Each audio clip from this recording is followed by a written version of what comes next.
Hello everyone. Welcome. This is our second webinar of Snow Leopard Network, and I'm really glad to see everybody around the world here. And good morning, good afternoon, good evening. So I just want to briefly introduce myself. My name is Bayarjargal Agvaantseren. I'm based in Mongolia. Currently I work as executive director of Snow Leopard Network. Many of you may know that last November I became into this position, got this position, and besides that, I also serve as a regional conservation coordinator for Snow Leopard Trust.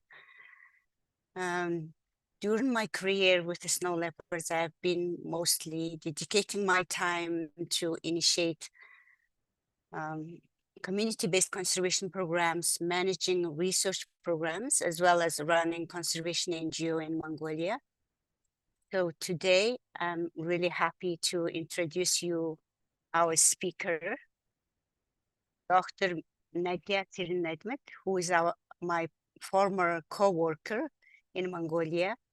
So Nadia is now working as a conservation director for Snow Leopard Conservation Foundation, Mongolia. Nadia grew up in a family of park director in the Great Gobi National Park, and her interest in wildlife and nature inspired her. Started quite early age. Nadia has become friends with snow leopards actually a lot earlier than us. So later, Nadia completed her bachelor and PhD degrees at the National University of Mongolia. She completed her PhD 2021. Her PhD studies looks into in-depth how climate change impacts on, rangelands as well as herding communities' livelihoods. So Nadia has lots of experience working with the local communities, and her vast knowledge is contributing to snow leopard conservation, as I know. So Nadia, most of her career, she has been dedicating into empowering local people and men and women who are the guardians of a snow leopard habitat. So today, Nadia is going to share with us one of her work as community responsible areas in the snow leopard landscapes. So before Nadia starts her presentation, I would also like to introduce Dr. Justine Shanti Alexander, who is our former SLN executive director. Everybody might know that Justine also currently working as a director of the WCS Mongolia program since November last year. So Justine has been helping local and international level how building the partnership of the partners in the snow leopard arena, as well as she is also helping a lot building capacity of local and international professionals to design research methods as well as conservation program approaches. Justine significantly dedicated her time to find inclusive solutions that prioritize the voices of local stakeholders and place human well-being and community resilience at the heart of wildlife conservation programs. So thank you both, these wonderful ladies, joining us for today. So I welcome Nadia to start your presentation, please. Thank you. Thank you, Pyra, and thank you, everyone. And thank you, SLN, for invitation. So I'm really happy to present our work, what we are doing. And I named this presentation as an empowering communities for snow leopard conservation with community responsible areas. Sorry for my throat, I'm having some cold. And so first, I think I need to clarify this. What is community responsible area means, the CRA means. Probably throughout this presentation, probably I'll be talking about CRAs a lot. So it means a community responsible area that our collaborative communities committed to protect the particular areas. So, so I feel like I need to start with some small stories happened a long back ago. Probably some of the people heard about this Snow Leopard Enterprise project that we have been running since 1998 and helps with the Bayra and other people, and which is the longest project we have been having in Mongolia as a conservation project. So this CRA is derived from this enterprise project 20% bonus. So the program delivers free training to local communities to make handicrafts using their livestock raw materials, such as camel woolen hat and sheep woolen felt, rugs, etc.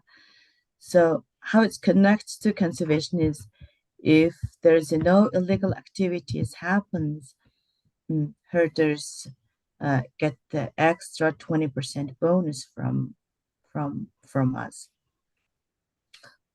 So it was fine until this illegal activities happened and elsewhere.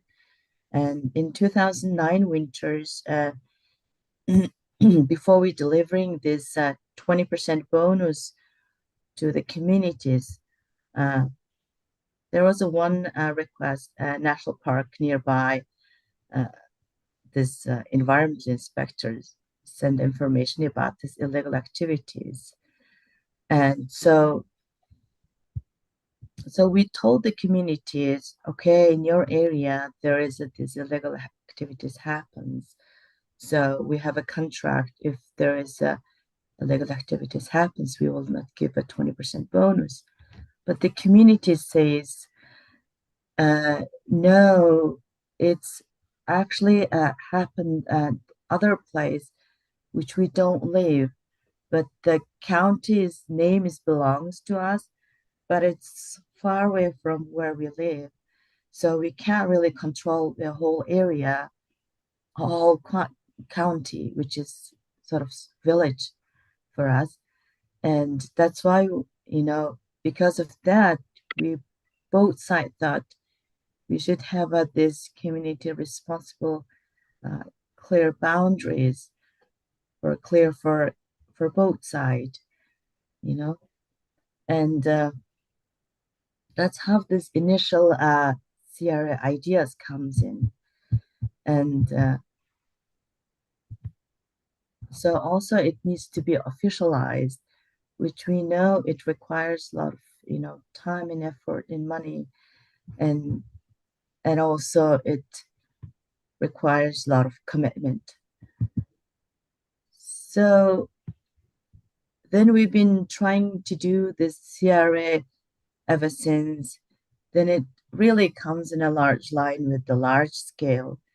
It's also, we realized there's a lot of unprotected snow leopard habitat, particular risk of this wide range of damaging activities, this threatening survival of snow leopard and ungulate population across this continuous landscape.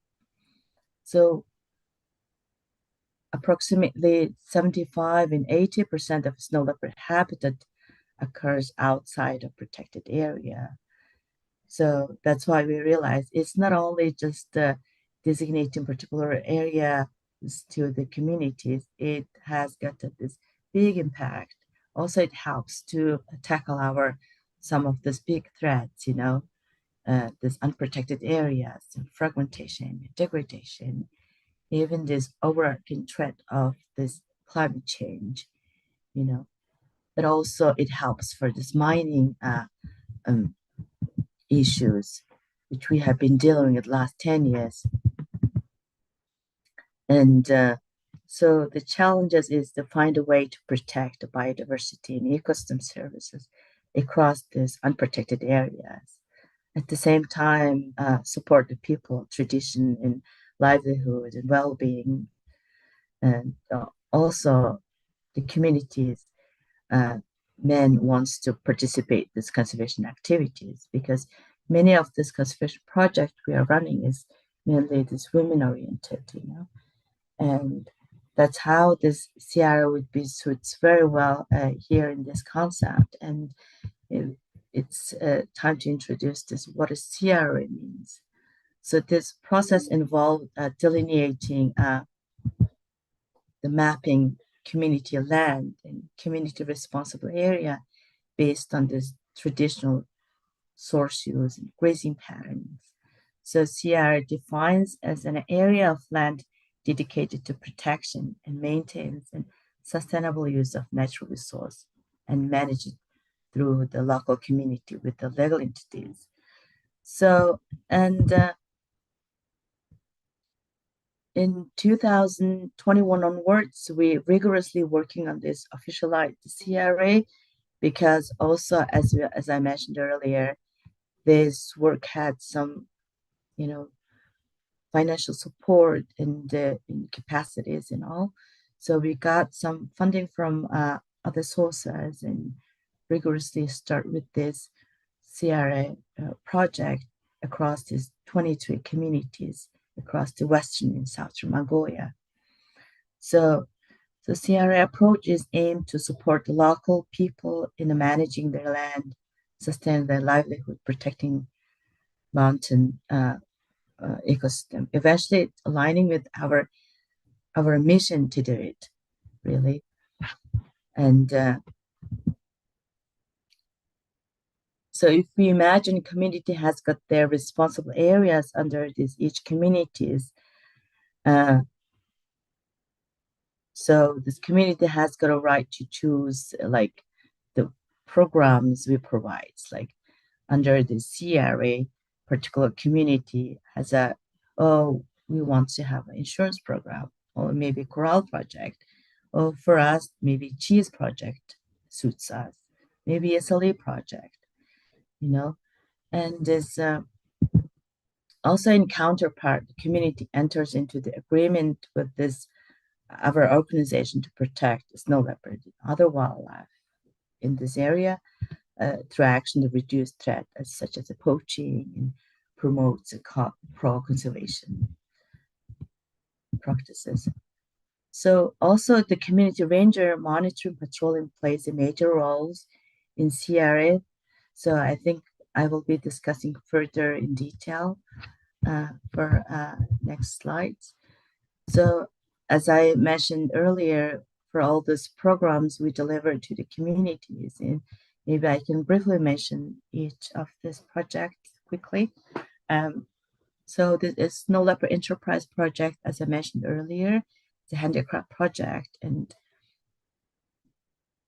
since I'll mention programs, it provides small information I could provide. It start with 1998, and now over 300 women participate with this project. And also a livestock insurance program. It starts 2009 after one of the colored snow leopard killed by one of the herder, and we started this project, and now it's been also over 10 years and going successfully running right now. And also this corral project that started 2013, and often snow leopard depredates in the winter time, and many times herders build their corrals in next to the mountain, and it's easy. Snow leopard can, jump over the corral and depredate livestock. That's a very common phenomenon in Mongolia. So that's how we help them to also, we called it predator-proof corral. So people are happy with these corrals. And also another project is we call the cheese project. It starts during the COVID pandemic, and some of the communities lost their income, but also we thought it would be a good idea to have this cheese project, and it's really based on also this communities initiatives. Also, they have their own traditional practice to use this dairy products, and we just help them to support some packaging and some, delivering trainings and all. The herder themselves sell their products. So it's going pretty well. And last year onwards, there is 7 communities, additional new communities joining with this cheese project. Right now, there's 15 communities are doing this cheese project, and I think it will be expanding also pretty rapidly. And also, as I mentioned earlier, each community has got this open volunteer rangers, the community ranger elected by the fellow, and ranger does this monthly patrollings, and some of this advanced rangers like who are living in a Tastasumba nature reserve, their volunteer rangers are like they're super, and they do like everything, even like ungulate survey using this double observer method, camera trappings. They help for this all this research we are running at this nature reserve. And but it's over a 10 years efforts, and we have been engaging with the rangers, and but this rest of the community rangers are they're still learning it. And but it's this the CR concept really helps them more men to get involved with this community conservation process, as I mentioned earlier. So each year we deliver this 33 communities ranger training, and last 3 years initial training would be like how to use GPS and the ways to identify this monitoring patrolling routines, and what they have to look for, what they have to seek for, even like some enforcement lessons, like what's their right to do and what they should be doing and what they shouldn't be doing. And so right now we've been working with the 33 community rangers to patrol 22,000 square kilometer areas, which is a 22,000 square kilometer area is basically secured by local community efforts.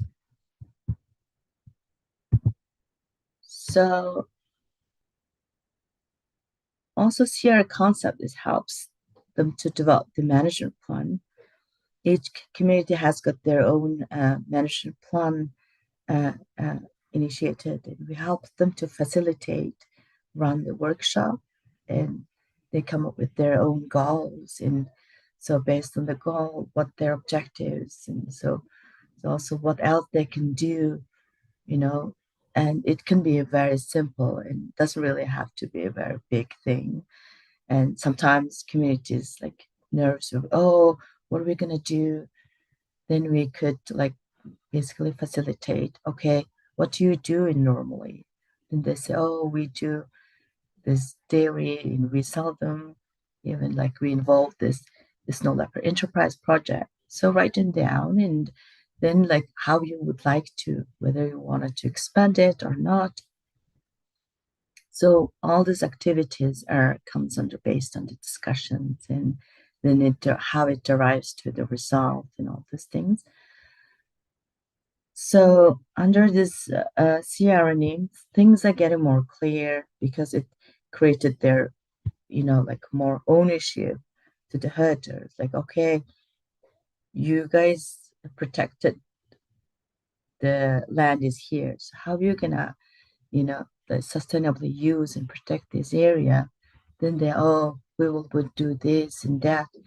So maybe it's easier to understand them how to do that as well. So So also we came up with some few key components for CRAs. So like basically it's promoting livelihood-linked conservation activities and securing, promoting sustainable pasture management, securing legal land rights in community monitoring wildlife population, illegal activities, building community resilience to this climate shocks. So it all has got this main focus that how we're gonna do that. So I think I'll skip these readings, and basically those main components are we're following under this CRA concept. So this officializing CRA is pretty much a cumbersome work than we were expected, at least I were expected. And the process requires several steps and tedious work. First needs to, like the map needs to be drafted, the points recorded with the village central land manager and community rangers, including to propose this, draw the map, and the field visit needs to be happened.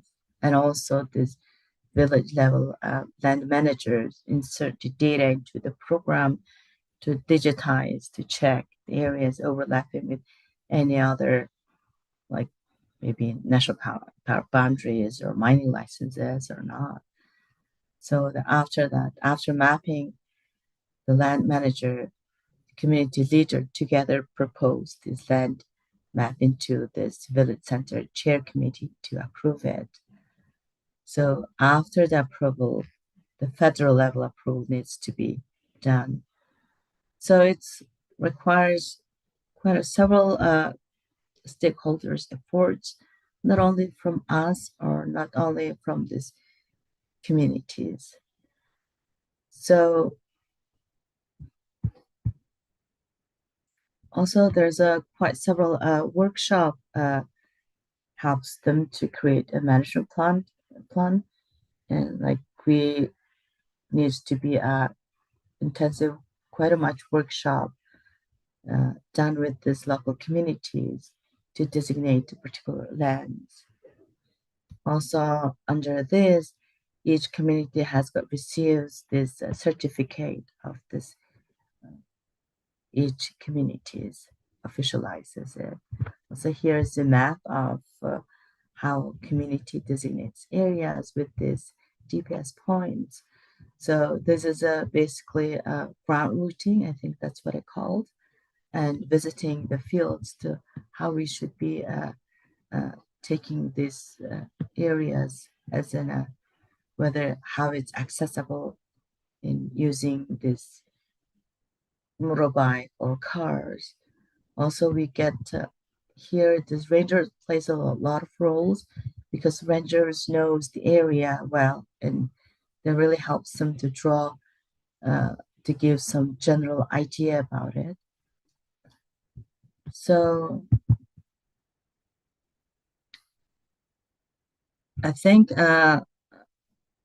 based on this last few years' efforts, we have some lesson learned, and I think we thought it's worth sharing with you, though it's country dependent how this land rule and regulations are regulated.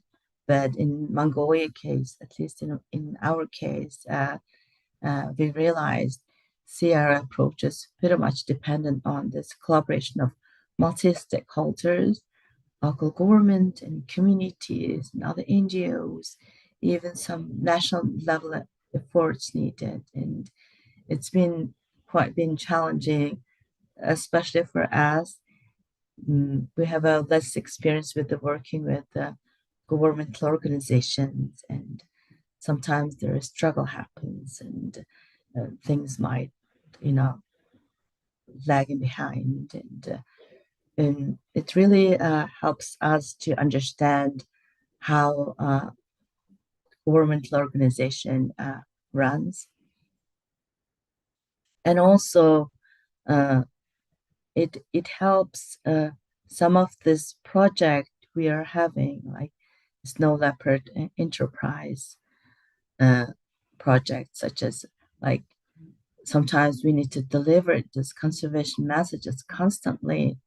Otherwise, sometimes it tends to forget and like just only handicraft. And sometimes this conservation connection get really getting lost. And this CRA concept is, we are hoping it helps further strengthen this conservation connections much more.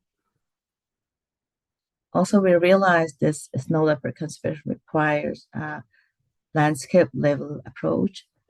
There is a little focus planning to CRA around other protected area network and examining potential connectivities to existing CRAs. And also, each CRA has got this unique threat and opportunities depending on the landscape and who they're living there. And those threats opportunity also changes over time, and defining CRA conservation target according to this based on updated information also has been a challenge, and we need to adapt based on what's their threat and how we're going to deal with it somehow, sometimes depending on this landscape. And also finally, implementation of CRA action plan has been difficult given a limited community resources and funding, and communities needs to support building sustainable community funding strategies so that they can sustain conservation efforts. And since CRA responsible area approach derived from experiences, we are really hopeful that it will strengthen our communities as well as snow leopard conservation. So that's all, and thank you so much. Thank you so much, not Nadia. Overshooting. Thank you so much, Nadia, for your interesting talk. I agree with you that, the CRA concept is actually quite beneficial to snow leopard conservation. As you mentioned that only like 20% of the land, for example, in Mongolia being protected, but the rest of the areas, snow leopard habitat is falls under protection. So these 80%, most of the habitat goes to the responsibility of local people. It is really great idea, and then also it empowers local communities being part of the conservation as well. So thank you so much, Nadia. And I would like Justine to take over. Over to you, Justine. Thanks. Hi, Byra. Hi, Nadia. Thank you so much for the presentation. And hi, everyone. It's lovely to see you here. So Byra and Nadia asked me to just provide a few comments and just add to the conversation. And Nadia provided a really nice summary of the work over, now it's been almost 30 years, right, of snow leopard conservation and engagement. And it's so nice to see how the community conservation work moved from engagement to actually having a legal framework to support the rights of communities. And I just wanted to underline, in case those in the audience weren't aware, this work of CRAs are under the Environment Package Law, where there's a chapter about coexisting management. So it's an actual legal framework that supports communities, and they register at the province level and create management plans so that they can get funds at the SOM level as well to support their work, which is great because then it provides a legal framework for local communities to protect animals, plants, and forests. However, the law specifically does not mention pasture, so it doesn't give rights of local people to pastures. And this is a concern, and there's been a lot of work by many NGOs to get a pasture law passed, and it's been over 10 years, right, Nadia, that this pasture law has not passed to give communities also rights over their pastures, and their winter camps and their summer pastures with their livestock. But it does give them rights over protection of animals, plants, and forests. And I guess another thing that is a concern that Nadia kind of mentioned is funding. And there is, each AMAG or some level have their hunting areas for trophy hunting or collection, where the money actually goes to the province governor, and the communities don't actually get access. If they protect an area and there's hunting areas around them, if the animals move from their area to the hunting areas and it's trophy hunted, the communities themselves will not benefit from the animal being killed, even if it was originally protected by the community themselves. And these hunting areas are outlined in the law, in the animal law. So there are some contradictions between the laws that don't really support communities having rights over protecting these animals, which it would be good to streamline in the future and allow those communities to have more benefits. So it's great that NGOs like SLCF and others are supporting with cheese production and other sources of income so that communities can actually get benefits. Otherwise, just creating these community conservation land areas or CRAs is perhaps there's few incentives to do so if the communities don't actually get many benefits. So I just wanted to mention that I hope was helpful. We're also trying to engage. I think WCS Mongolia has primarily engaged with herder cooperatives, which are different, and they're more enterprises in the South Gobi. And that's probably because the enterprises really get more benefit from selling their cashmere or other herder products. And it's been harder to engage herders as conservation communities in the South Gobi. So as Nadia said, so many challenges, and we just have to keep going and keep spending time in the field. And it's fantastic Nadia spends so much time in the field to build those relationships. And yeah, thank you, everyone. And over back to you, Byra. Okay, great, Justine. Thank you so much for your insights and then also for your information and wrapping up challenges. Thank you, Justine, for your insights. And you're right that in terms of this legal framework, I think I didn't mention here in detail about this land legal rights here in Mongolia.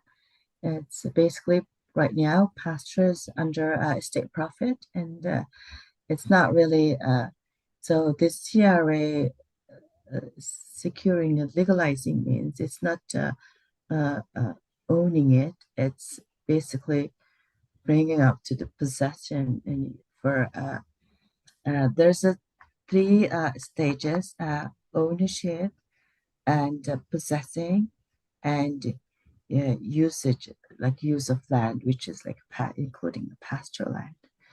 So since pasture is profit owned and state owned, and you can't really privatize the land, but this under this natural resource law, so if community builds and they have a right to conserve particular area, so we taking this law into these communities to doing it. And otherwise, even we also cautiously tells to the communities. So this designation of land doesn't mean you are owning this land. It's you just using it, and you have a right to conserve and use this land. But otherwise, it's not like privately owning it. Yeah. Also, in terms of the trophy hunting, and there are 5-6 communities. So among these 33 communities, 5 communities involved with this trophy hunting, especially in Oofs and Hoft. And they've been involved with this trophy hunting activities quite a few times. There is still being a debate about communities are not earning much and all these things. It's because it's in a law. Right now, communities, how they're benefiting is they were just, renting their gears and also helping them to as a guide and stuff. And that's how they are earning small money. That most of the money goes to this some center, the village center fund, and this the governor has a right to spend it. And usually they spend it in a non-conservation ways, like other things they spent for, and it's been still challenges, and as well as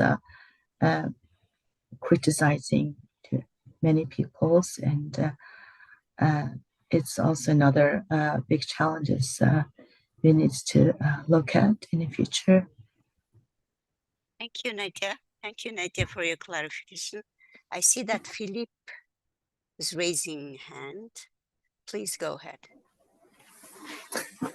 Thank you, Byra, and thank you, Nadia, for such a fascinating and interesting presentation. Really great work, and also thank you, Justine, for your summary as well. It reminds me so much of so many other programs around the world, and I'm sort of thinking of ones that we're running in northern Kenya and southern Ethiopia for the Grevy's zebra. One of the biggest challenges that we sort of face with our communities that we're working with there is twofold. It's around the economic expectations of what can a sustainable landscape management program offer to them that allows them to continue to live in those areas that they call home. And then what are the competing economic headwinds that we're having to face? And I think you mentioned mining licenses.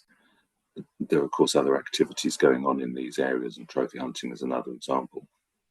Some of these provide sort of inverted, easier in some respects, routes to sort of financial security in the short term, at least, and they can be quite compelling. So how do you see the challenges then of presenting a sort of CRA and sort of community-led initiative that can deliver for those communities in the long term, but also provide for those sort of short-term immediate needs, particularly in the face of extreme weather events and other sort of prevailing conditions?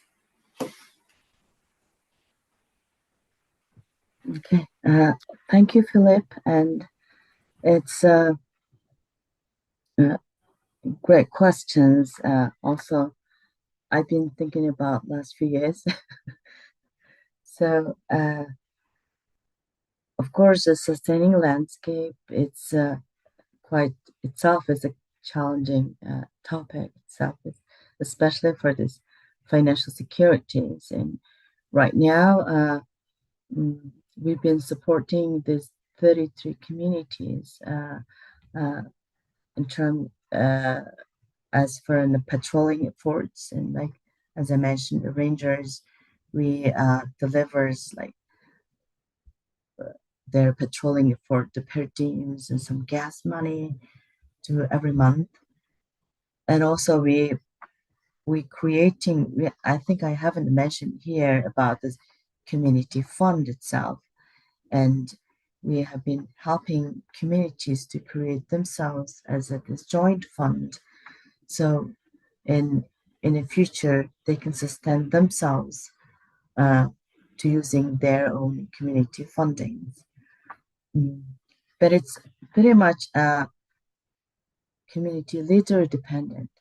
Some of these communities are pretty well established their community fundings, and they have a quite decent amount of funding themselves, and even they do some loans among themselves, community members and stuff. So some of them financially it's not really secured yet. And so that's why also we do this exchange trips and community leaders trainings last year to learn from among themselves how they're managing their communities. And because the herders speak, they can understand their own languages much better way. Rather, I'm explaining it to them maybe. And I would say also this, exchange program works pretty well and gives a very well insights to this other community members as well as leaders. And so this, in terms of the community fundings, we also provide a small portion of money to the communities as well. So, but which helps them to run at least one or two conservation activities to do it. And also the herders, these participants, as I mentioned, this cheese project. So after all the sales, like for instance, I'm one of the community members. I sell $100 worth of cheese product. I could donate 10% of the money to the community fund, because we provide this free trainings, free packages, and everything, insurance. They're putting this small portion into this community funds. So in a way, it helps to sustain their joint community fund itself. And we're hopeful it may go further along, but I can't really guarantee right now. But I'm hopeful for this. Yeah. Brilliant, thank you, Nadia. And I think hope has always got to be our watchword and keep in our minds. But fantastic work. Thank you so much. Thank you. Thank you so much. I see in the chat box a couple of questions. Justine has a question, Nadia, that her question is, what are the future priorities of this work? Is it to strengthen this work or plan to build on a specific area of it? Thank you, Justine. Yes, and first priority would be this community rangers training would be very crucial for us. And as I mentioned earlier, we delivered several trainings to this community rangers, because they are just herders, It requires constant trainings to improve their skills, and some of them, compared to others, some of them could not really able to do that, and there's sometimes shift happens, and the community rangers change over time. So we realized this ranger plays also major role for the CRA, and we are pretty much focusing on these rangers, especially this year. And yeah, and also for this community fundings as well. Yeah.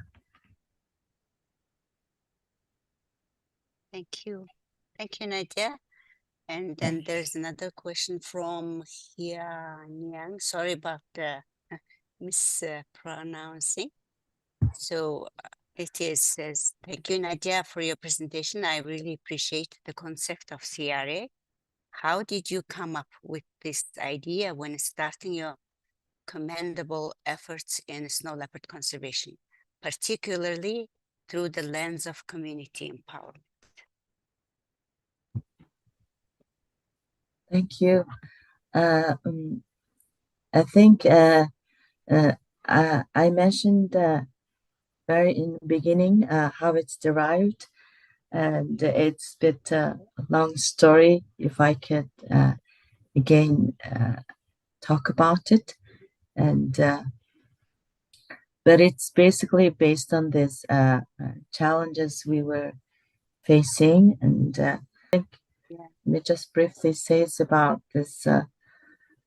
It's based on this Snow Leopard Enterprise project for this 20% bonus that illegal activities happens, and then the herders has to have this particular clear boundaries to designate to conserve. Otherwise, their 20% bonus did not deliver.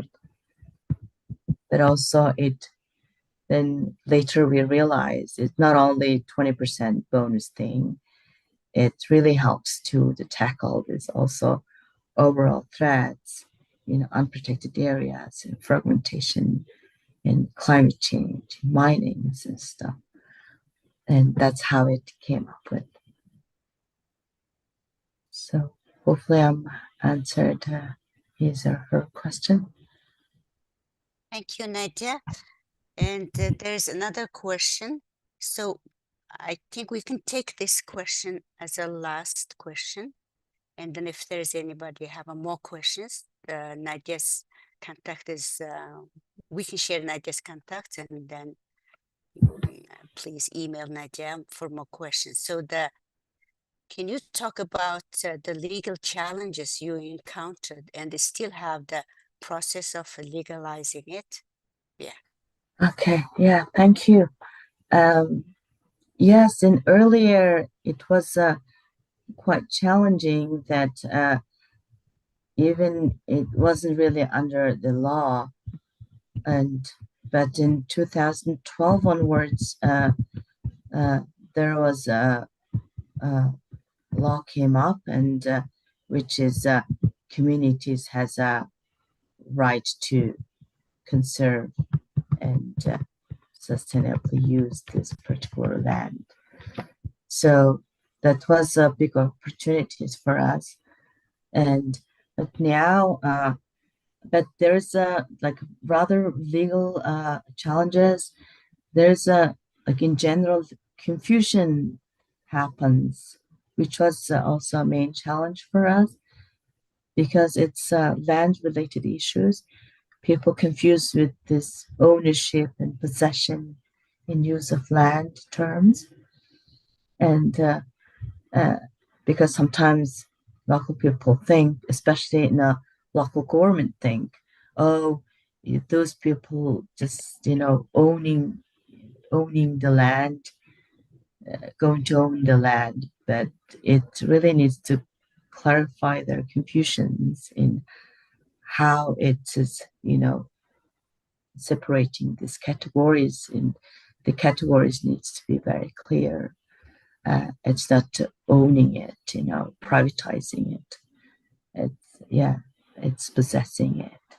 So it's just a matter of clarifying it and letting other people to understand in the right ways.